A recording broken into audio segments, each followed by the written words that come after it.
오늘 이 시간은 하나님께서 우리에게 고린도전서 1장 26절부터 31절까지 말씀을 가지고 약한 자를 통해 일하시는 하나님이라는 제목을 가지고 함께 말씀을 나누려고 합니다. 제가 한 절 읽고 여러분들 한 절 읽고 우리 교독해서 하나님의 말씀 읽도록 하겠습니다.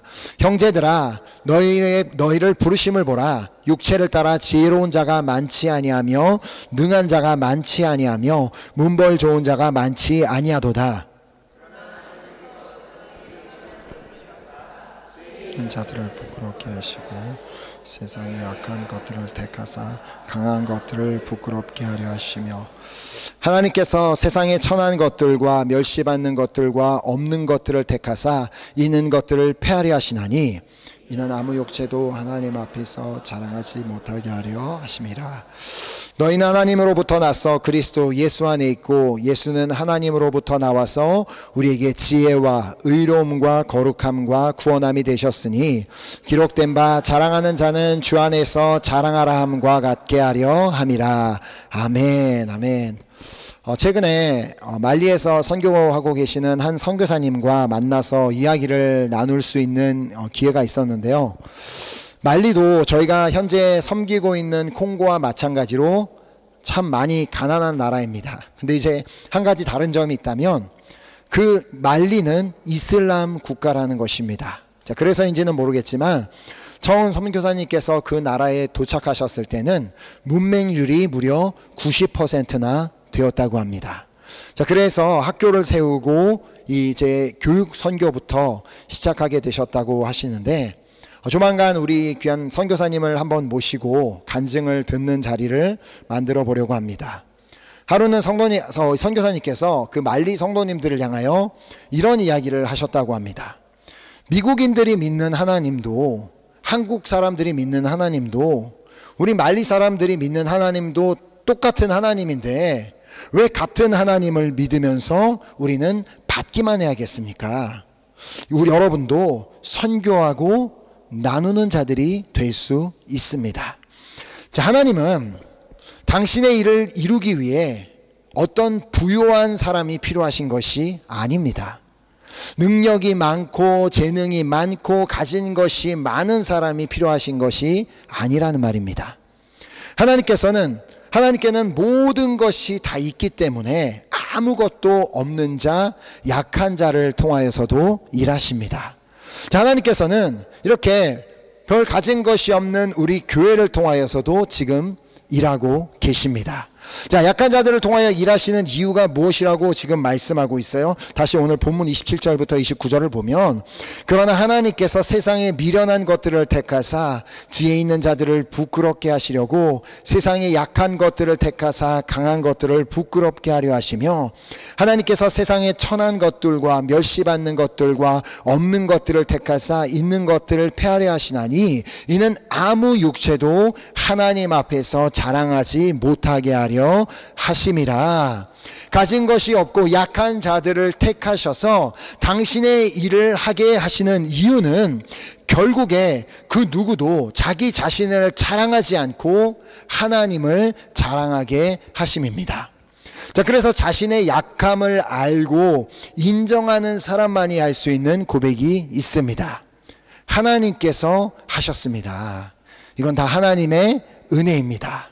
그래서 나는 주님이 필요합니다. 자, 이번 주 이제 수요일부터 이 수요 불어 성경 공부 시간에 마태복음을 이제 공부하기 시작했는데요.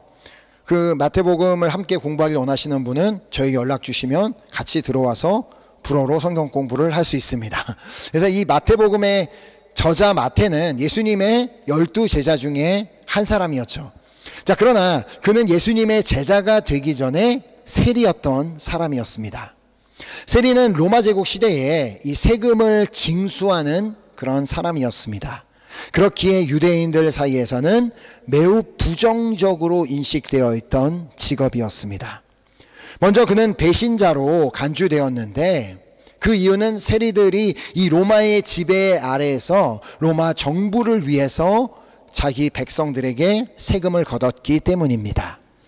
우리나라 일제시대에 일본을 위해 일했던 사람을 친일파 혹은 매국노라고 불렀던 것과 마찬가지입니다. 로마 제국을 위해 동족의 돈을 거두어다가 바치는 사람이었기 때문에 그들을 배신자라고 취급했습니다. 무엇보다 많은 세리들이 실제로 요구된 금액보다 더 많은 세금을 거두어 부당하게 부를 축적하는 사람들이 있었기 때문에 당연히 그들을 좋은 시선으로 바라보지 않았습니다. 또한 이들은 로마 제국을 위해 일하는 사람들이었기에 그렇게 유대인들이 개, 돼지 취급하는 이방인들과 자주 어울렸던 사람들이고, 또 그들은 유대 율법상 부정한 존재로 간주될 수밖에 없는 그런 자들이었습니다. 그래야 그들은 이 사회적으로 배척을 당하던 사람이었죠. 자, 마태도 그런 사람이었는데 하루는 예수님께서 그의 앞을 지나가시다가 그를 부르십니다. 그래서 마태복음 9장 9절을 보면 예수께서 그곳을 떠나 지나가시다가 마태라는 사람이 세간에 앉아있는 것을 보시고 이르시되 나를 따르라 하시니 일어나 따르니라. 여기서 예수님이 세리를 부르셨다는 점이 중요합니다. 그는 모든 사람에게 죄인 취급을 당하고 비난을 받고 또 멸시를 당하던 사람이었는데 예수님께서는 그런 그를 부르시고 자신을 따르라는 말씀을 하셨던 것입니다. 하루는 세리와 함께 식사하시는 예수님을 보고 바리새인들이 예수님을 막 비난했습니다. 너희가 어찌하여 세리와 죄인들과 함께 먹고 마시느냐. 여기서 예수님께서 하셨던 대답을 통하여 예수님께서 이 마태라는 세리를 부르시고 제자로 부르시고 그 세리들과 가까이 하셨던 이유가 무엇이었는지를 보게 됩니다. 누가복음 5장 31, 32절 말씀을 보면 예수께서 대답하여 이르시되 건강한 자에게는 의사가 쓸데없고 병든 자라에게라야 쓸데있나니 내가 의인을 부르러 온 것이 아니요 죄인을 불러 회개시키러 왔노라. 마태는 예수님께서 이처럼 자신을 제자로 부르신 이유를 알고 있었습니다. 자신이 의인이어서가 아니라, 자신이 다른 사람보다 어떤 나은 것이 있어서가 아니라 자신은 그냥 죄인일 뿐이지만 자기를 불러 회개시켜 새 사람을 만들기 위함임을 알았던 것이죠. 자신이 죄인인 줄 아는 것이 은혜요, 자신의 약함을 아는 것이 은혜입니다. 왜냐하면 자신이 죄인인 줄 아는 사람만이 주님의 은혜에 감사하는 삶을 살 수가 있고, 자신이 약함을 아는 사람만이 주님을 찾고 구하는 삶을 살게 되기 때문입니다. 그렇게 마태는 자신이 죄인인 줄을 알았기에 예수님이 부르셨을 때 예수님을 따르게 되었고, 그렇게 예수님의 제자 중 한 사람이 되었을 뿐만 아니라 사복음서의 저자 중 한 명이 되었습니다.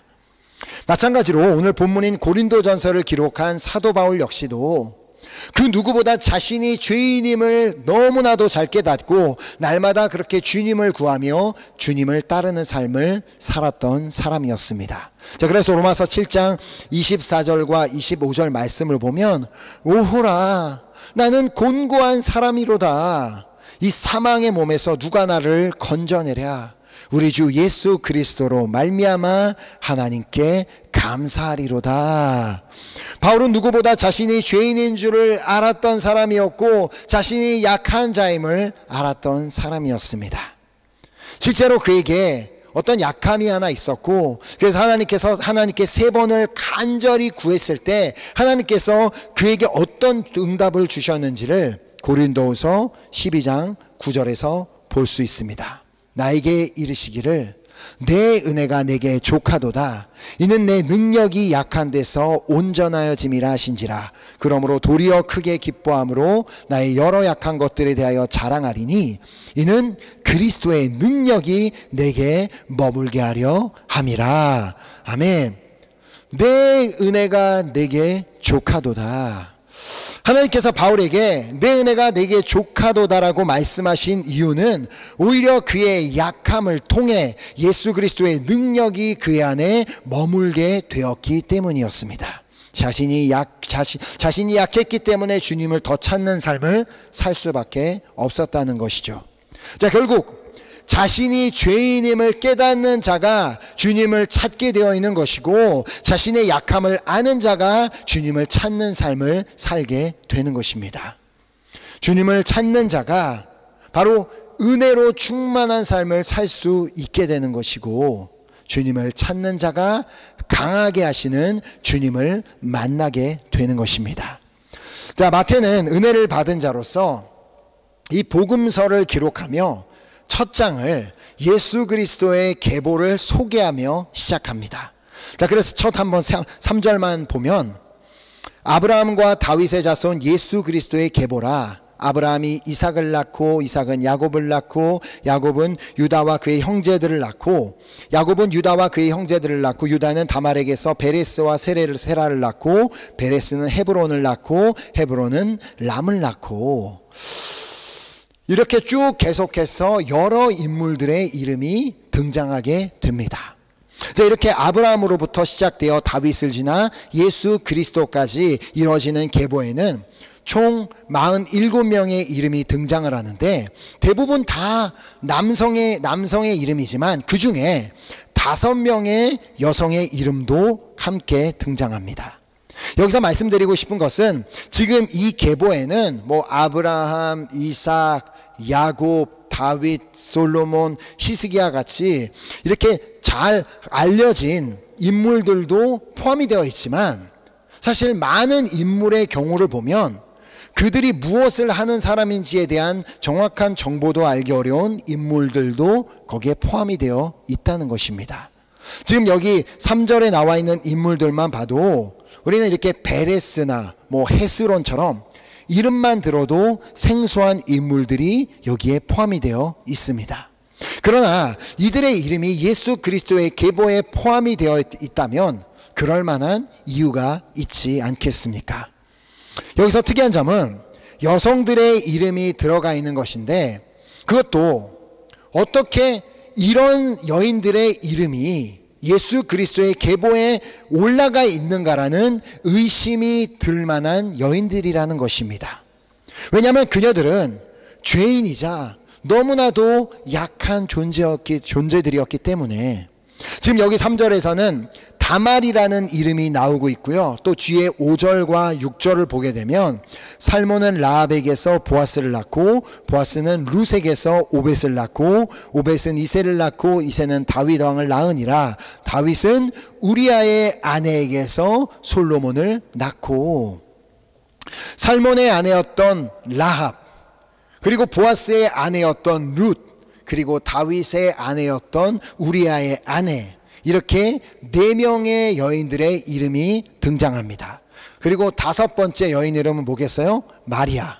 예수 그리스도의 이제 어머니 마리아인데, 그런데 사실 이 앞에 나오는 이 4명의 여인들이 어떠한 여인들인지를 안다면 어떻게 이들의 이름이 이 예수 그리스도의 계보에 등장할 수 있을까라는 생각을 하게 된다는 것입니다. 자, 간단하게만 소개를 드리자면, 다말의 경우는 야곱의 아들 유다의 며느리입니다. 첫째 아들인 엘을 위하여 이 다말을 데려와 결혼을 시켰지만, 안타깝게도 엘은 하나님께서 보시기에 너무나 악한 자라 그를 죽게 하십니다.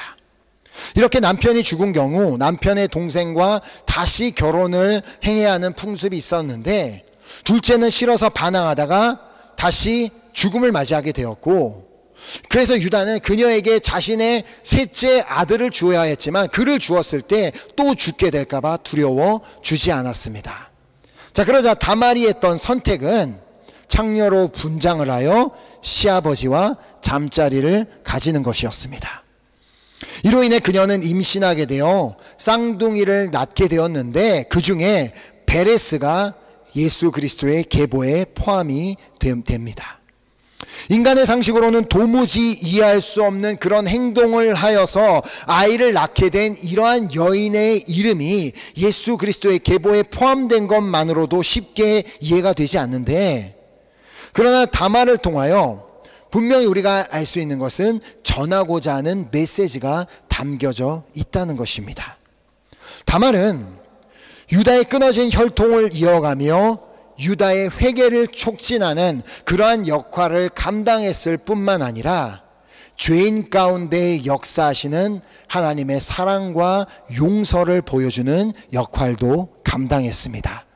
그러니까 다말의 이야기는 인간의 이 연약함 속에서도 하나님의 구원 계획을 이루어 가시는 이 역설적인 메시지를 담고 있는 것입니다.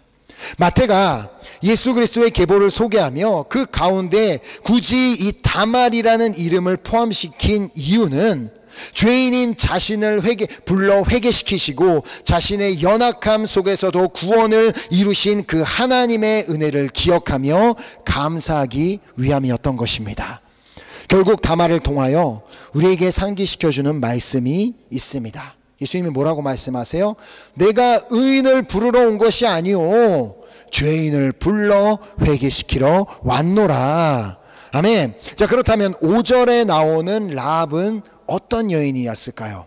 자, 그 여인에 대해서 소개하고 있는 여호수아서 2장 1절 말씀을 보면 눈의 아들 여호수아가 시팀에서 두 사람을 정탐꾼으로 보내며 이르되 가서 그 땅과 여리고를 엿보라 하매 그들이 가서 라합이라는 기생의 집에 들어가서 거기 유숙하더니.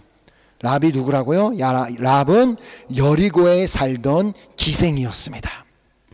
자, 이전에 말했던 다말은 기생의 분장을 했던 사람이었지만 라합은 아예 직업 자체가 기생인 여인이었습니다. 그런 여인의 이름이 지금 예수 그리스도의 계보에 포함이 되어 있다는 것입니다. 그러나 우리가 그녀에 대한 의문을 품고 손가락질을 할 수 없는 이유는 방금 우리가 보았던 이 예수님의 말씀 때문입니다. 내가 의인을 부르러 온 것이 아니요 죄인을 불러 회개시키러 왔노라. 그녀는 이방인이었고 누구나 다 알고 있는 죄인이었지만 그녀에게는 한 가지 하나님에 대한 두려움이 있었습니다. 자, 한번 그녀의 고백을 읽어보면요, 여호수아서 2장 9절부터 11절에 말하되 여호와께서 이 땅을 너에게 주신 줄을 내가 아노라. 우리가 너희를 심히 두려워하고 이 땅 주민들이 다 너희 앞에서 간담이 녹나니 이는 너희가 애굽에서 나올 때에 여호와께서 너희 앞에서 홍해물을 마르게 하신 일과 너희가 요단 저쪽에 있는 아모리 사람 두 왕 시온과 옥에게 행한 일 곧 그들을 전멸시킨 일을 우리가 들었음이니라. 우리가 듣자 곧 마음이 녹았고 너희로 말미암아 사람이 정신을 잃었나니 너희 하나님 여호와는 위로는 하늘에서도 아래로는 땅에서도 하나님이시니라. 그녀가 비록 과거에 어떠한 죄를 지었고 얼마나 큰 죄인이었는지는 상관없이 그녀가 하나님을 두려워하고 하나님을 믿었을 때 하나님께서는 크신 사랑과 자비로 그녀를 용서하시고 구원하셔서 하나님이 백성이 되게 하시는 은혜를 허락하여 주셨던 것입니다. 그러므로 다시 한번 마태는 이 라합의 이름을 예수 그리스도의 계보에 포함시키며 자신이 예수 그리스도를 통해 어떤 은혜를 받았는지를 기억했을 뿐만이 아니라 이 복음서를 읽는 자들에게 하나님의 놀라운 사랑과 용서를 깨닫게 하여 주기를 원했던 것입니다. 또한 5절에 나오는 룻은 어떤 여인이었습니까? 그는 모압 여인으로서 이스라엘 사람 엘리멜렉의 며느리가 되었던 사람입니다. 하지만 어느 날 시아버지도 돌아가시게 되고 자신의 남편도 죽게 되어 그냥 시어머니와 함께 과부가 되었습니다. 당시에 과부가 된다는 것은 당장 먹고 살 문제를 고민해야만 하는 매우 심각한 상황을 의미합니다. 아무런 소망이 보이지 않는 그 상황 가운데 그녀의 시어머니 나오미는 이제 그녀가 자기의 집으로 돌아가기를 원했습니다. 왜냐하면 그녀도 룻을 책임지기는 어려웠기 때문이었습니다. 하지만 룻은 그녀를 떠나기를 원하지 않았고 그녀가 했던 고백을 통해 우리는 성령의 열매 중 하나인 충성이 무엇인지를 배우게 됩니다. 자, 룻이 했던 고백 1장 16절부터 17절을 보면 룻이 이르되 내게 어머니를 떠나며 어머니를 따르지 말고 돌아가라 강권하지 마옵소서. 어머니께서 가시는 곳에 나도 가고 어머니께서 머무시는 곳에서 나도 머물겠나이다. 어머니의 백성이 나의 백성이 되고 어머니의 하나님이 나의 하나님이 되시리니 어머니께서 죽으시는 곳에서 나도 죽어 거기 묻힐 것이라. 만일 내가 죽는 일 외에 어머니를 떠나면 여호와께서 내게 벌을 내리시고 더 내리시기를 원하나이다 하는지라. 롯은 아무런 소망이 보이지 않는 그러한 상황 가운데서도 자신이 한번 가기로 선택한 길을 끝까지 가겠다라는 놀라운 결단을 보여주었습니다. 하나님의 백성인 이스라엘 사람들이 다른 이방 신들을 기웃거리는 것과는 완전히 대조되는 모습을 보여주고 있습니다. 그러니까 그녀의 고백은 어머니께서 믿으시는 하나님이 나의 하나님이기도 합니다. 나는 하나님을 떠나지 않겠습니다 라는 고백이었던 것입니다. 그녀의 이름이 왜 예수 그리스도의 계보에 포함이 되었는지를 알 수가 있습니다. 마태 역시도 아무런 소망 없는 자기를 만나주시고 구원하여 주신 그 예수 그리스도를 끝까지 따르겠다는 그 결단을 가지고 그녀의 이름을 계보에 포함시켰던 것입니다. 마지막으로 마태복음 1장 6절에 등장하고 있는 우리아의 아내는 어떤 여인이었습니까? 그녀의 이름은 밧세바로 너무나 깊은 상처와 아픔을 가졌던 여인이었습니다. 어느 날 그녀는 목욕을 하던 중 다윗 왕의 눈에 들어오게 되었고 그렇게 그의 침실에 불려가 그와 동침하게 되었습니다. 말이 좋아 그냥 동침이지 한마디로 강간을 당한 겁니다. 그렇게 그녀는 다윗 왕으로 인해 임신을 하게 되었고 그 사실을 알게 된 다윗은 급하게 그녀의 남편인 우리아를 전쟁터에서 불러내어 아내와 시간을 가지게 만듭니다. 하지만 우리아는 워낙 충성된 군인이라 자신의 동료들이 전쟁터에서 그렇게 고생하고 있는데 자신은 편하게 집에서 아내와 잘 수 없다고 거부를 합니다. 다윗 왕이 어떻게 해서든 집에 가서 자려고 막 해봤지만 끝까지 그가 집에 가서 자지를 않자 결국은 그를 가장 위험한 전쟁터로 보내 죽음을 맞이하게 만들어버립니다. 어느 날 목욕을 하다가 왕의 눈에 들었다는 그 이유 하나만으로, 자신의 외모가 좀 이쁘다는 이유 하나만으로 그녀는 강간을 당하게 되었을 뿐만 아니라 자신의 사랑하는 남편까지도 잃게 되는 일이 일어나게 된 것입니다. 그녀의 그 아픈 심정을 과연 누가 알아줄 수 있겠습니까?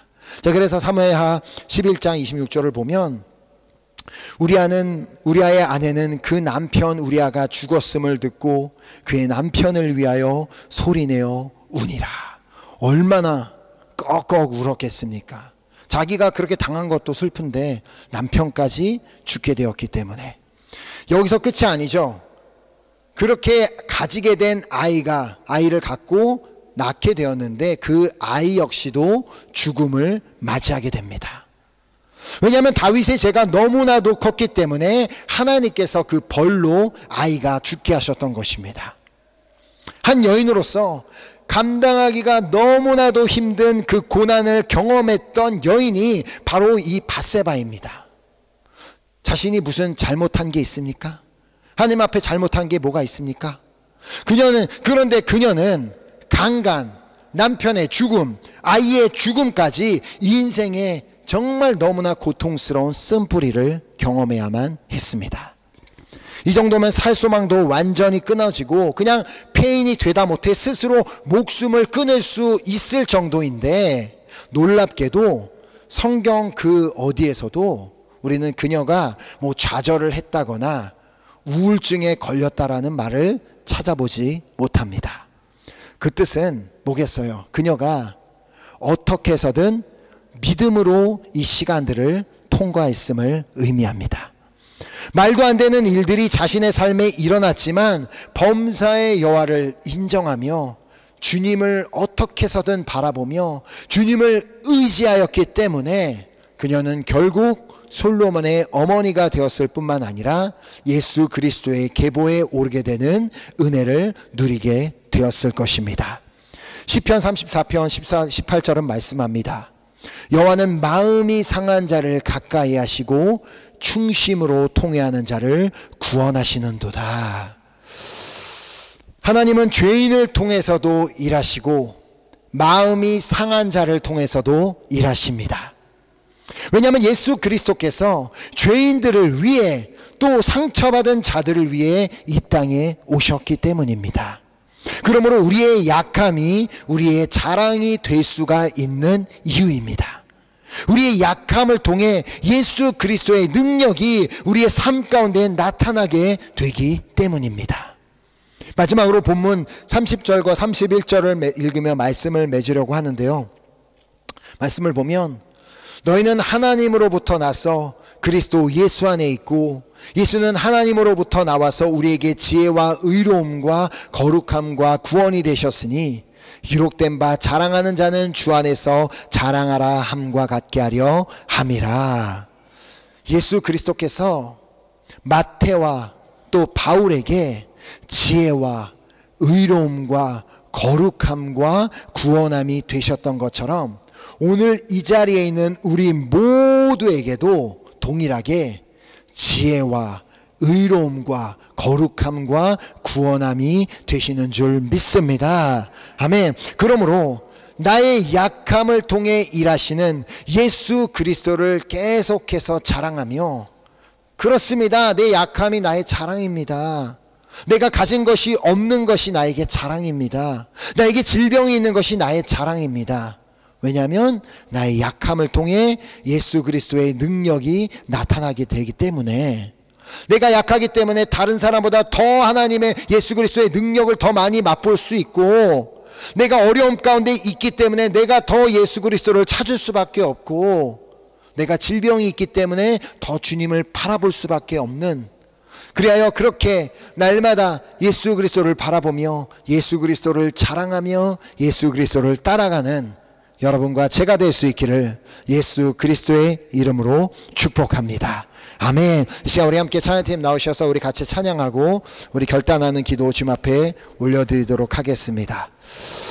오늘 이 말씀을 나누면서 함께 이 이름들을 우리가 좀 같이 기억했으면 좋겠습니다. 마태, 다말, 라합, 룻, 그리고 밧세바. 이들이 과연 정말 하나님의 그 예수님의 제자가 될 만한 자격이 있었는가? 주님의 그 예수 그리스도의 계보에 오를 만한 자격이 있었는가? 우리가 인간적으로 묻는다면 없을 수도 있습니다. 그러나 주님께서 한번 그런 약한 자들을 통하여서도, 그런 죄인들을 통하여서도, 그런 상처받은 자를 통하여서도 하나님께서 일하시겠다고 결단하시면 그 사람들을 통해 놀라운 일과 새로운 일들을 행하여 주시는 줄 믿습니다. 그러므로 우리의 약함을 날마다 자랑하며 나아갈 때 더 큰 예수 그리스도의 능력을 우리 삶 가운데 보게 되며 누리게 되는 그 은혜가 있게 될 줄 믿습니다. 함께 우리 그 귀한 결단을 가지고 우리 함께 이 찬양으로 정말 주님 앞에 감사하는 마음을 담아, 그렇습니다. 주님, 오늘 내가 약한 자가 된 것, 내가 죄인인 것 너무나 감사합니다. 내가 나의 약함을 통해 일하시는 그 예수 그리스도를 자랑하는 삶을 살기 원합니다라는 그 고백을 담아 우리 함께 찬양하도록 하겠습니다.